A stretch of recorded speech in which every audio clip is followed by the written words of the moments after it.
सोचिए, एक सरकारी ऑफिसर का ट्रांसफर, और उस एक ट्रांसफर ने हमारे संविधान को हमेशा के लिए बदल दिया। सुनने में थोड़ा अजीब लगता है ना, पर यह सच है। आज हम बात करेंगे ईपी रोयप्पा की कहानी की। यह सिर्फ एक केस नहीं, ये एक ऐसी लड़ाई थी जिसने इक्वालिटी यानी समानता को एक बिल्कुल नया, एक पावरफुल मतलब दिया। तो चलिए इस कहानी को समझते हैं। चलिए थोड़ा पीछे चलते हैं। 1960s के आखिर में जगह है तमिलनाडु सेक्रेटेरिएट। यहाँ एक बहुत पावरफुल ब्यूरोक्रेट हैं, अपने करियर के बिल्कुल पीक पर। लेकिन पर्दे के पीछे एक ऐसा तूफान उठ रहा था, एक ऐसा टकराव जो इंडिया के लीगल सिस्टम को हमेशा हमेशा के लिए बदलने वाला था। तो ये रहा हमारा पहला सेक्शन, एक ब्यूरोक्रेट की लड़ाई। ये कहानी है एक ऐसे प्रमोशन की जो असल में एक अपमान बन गया। तो बात है नवंबर 1969 की। एक सीनियर आईएएस ऑफिसर हैं, ईपी रोयप्पा। उन्हें तमिलनाडु का सबसे बड़ा ब्यूरोक्रेटिक पद मिलता है, चीफ सेक्रेटरी। अब देखिए, किसी भी आईएएस ऑफिसर के लिए ना ये करियर का पीक होता है। आप स्टेट की पूरी मशीनरी के हेड बन जाते हैं। लेकिन ये टॉप पोजीशन ज्यादा दिन तक नहीं रही। कुछ ही महीनों के अंदर उन्हें चीफ सेक्रेटरी की कुर्सी से हटाकर एक नई पोस्ट पे ट्रांसफर कर दिया गया, डिप्टी चेयरमैन, प्लानिंग कमीशन। और कहानी यही नहीं रुकी। कुछ वक्त बाद उन्हें एक और टेम्परेरी पोस्ट पे भेज दिया गया, ऑफिसर ऑन स्पेशल ड्यूटी। मतलब ये एक के बाद एक तरह से डिमोशन ही था। अब देखिए, सरकार का क्या कहना था। उनका दावा था कि अरे ये तो बस एक सिंपल ट्रांसफर है, रैंक भी वही है, सैलरी भी वही है। लेकिन रोयप्पा के लिए असलियत बिल्कुल अलग थी।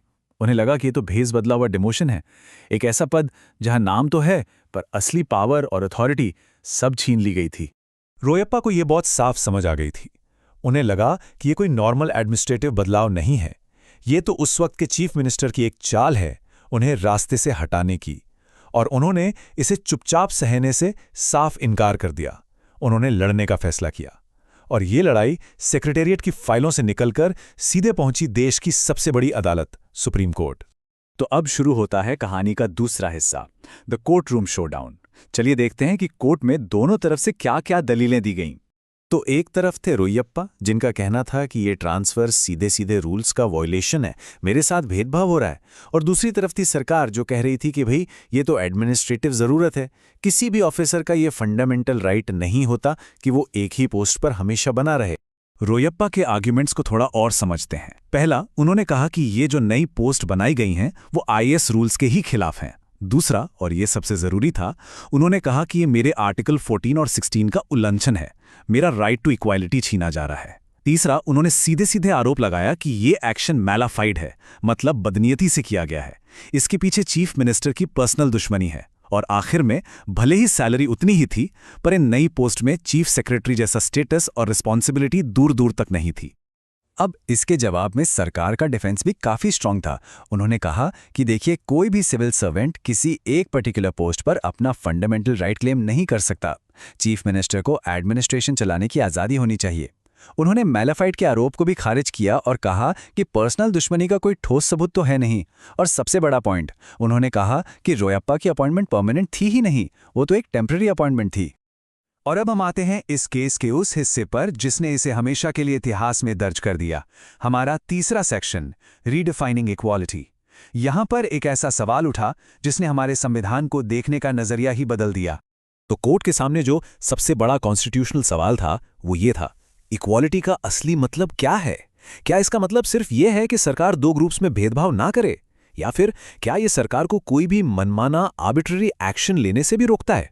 और इसी एक सवाल ने सब कुछ बदल दिया। यहीं पर एंट्री होती है जस्टिस पीएन भगवती की और उनके एक रेवोल्यूशनरी आइडिया की। उन्होंने कहा, equality is a dynamic concept, इसे आप पुरानी पारंपरिक हदों में बांधकर नहीं रख सकते। मतलब आसान भाषा में उन्होंने कहा कि समानता कोई सूखी सूखी किताबी चीज़ नहीं है, ये एक जिंदा कॉन्सेप्ट है जो वक्त के साथ बढ़ता है, इवॉल्व होता है। और फिर आई वो लाइन जो इस केस की पहचान बन गई, वो लाइन जो आज भी लॉ स्कूल्स में गूंजती है। जस्टिस भगवती ने कहा, equality and arbitrariness are sworn enemies, यानी समानता और मनमानी ये दोनों जानी दुश्मन हैं। एक का वास्ता रूल ऑफ लॉ से है और दूसरे का किसी तानाशाह की सनक से। कितना पावरफुल स्टेटमेंट था ये। तो ये आर्बिट्ररीनेस या मनमानी है क्या चीज़ आखिर? इसका सीधा सा मतलब है सरकार का कोई भी ऐसा एक्शन जो बिना किसी लॉजिक के हो, बिना किसी कारण के हो, बस अपनी मर्जी से, अपनी सनक से लिया गया हो। तो जस्टिस भगवती ने एक बिल्कुल साफ लाइन खींच दी, जहां मनमानी होगी, जहां आर्बिट्ररीनेस होगी, वहां इक्वालिटी हो ही नहीं सकती। End of story. चलिए अब आगे बढ़ते हैं चौथे हिस्से की तरफ, द सरप्राइजिंग वर्डिक्ट, एक ऐसी कॉन्स्टिट्यूशनल जीत जो एक पर्सनल हार से निकली। अब इतना कुछ होने के बाद, इक्वालिटी पर इतने बड़े बड़े सिद्धांत देने के बाद, सुप्रीम कोर्ट ने यूनानिमसली, मतलब सर्वसम्मति से, ईपी रोयप्पा की पिटिशन को खारिज कर दिया। हाँ, बिल्कुल सही सुना, रोयप्पा अपना केस हार गए थे। तो सवाल ये उठता है कि भाई ऐसा क्यों हुआ? जब कोर्ट ने इक्वालिटी पर इतना बड़ा सिद्धांत दिया तो फिर रोयप्पा अपना केस हारे क्यों? देखिए, इसकी कुछ वजहें थीं। कोर्ट ने माना कि उनकी चीफ सेक्रेटरी की अपॉइंटमेंट परमानेंट नहीं थी। दूसरा, वो चीफ मिनिस्टर की बदनीयती यानी मालाफाइड को ठोस सबूतों के साथ प्रूव नहीं कर पाए। और आखिर में कोर्ट ने यह भी माना कि एक चीफ मिनिस्टर को अपनी टीम चुनने का अधिकार तो होना ही चाहिए। पर जैसा कि मैंने कहा, कहानी यहां खत्म नहीं होती। और अब आता है हमारा फाइनल सेक्शन, रोयप्पा's एंड्यूरिंग लेगेसी। कैसे एक हारा हुआ केस हमारे देश के कानून के लिए एक बहुत बड़ी जीत बन गया। रोयप्पा भले ही अपना पर्सनल केस हार गए, लेकिन उनकी लड़ाई ने जन्म दिया आर्बिट्रेरियनिस्ट डॉक्ट्रिन को। अब इसका मतलब क्या था? देखिए, पहले इक्वालिटी को क्लासिफिकेशन टेस्ट से परखा जाता था, लेकिन अब एक नया और ज्यादा पावरफुल टेस्ट आ गया था, फेयरनेस टेस्ट। अब कोई भी सरकारी एक्शन, भले ही वो कागज पर सबको बराबर ट्रीट कर रहा हो, अगर वो एक्शन मनमाना है, आर्बिट्रेरी है, तो वो अनकॉन्स्टिट्यूशनल होगा। अब सरकार पर यह जिम्मेदारी थी कि वो साबित करे कि उसका फैसला रीजनेबल है, लॉजिकल है। और इस एक सिद्धांत का असर बहुत दूर तक गया। 1974 में रोयप्पा केस ने इसकी नींव रखी।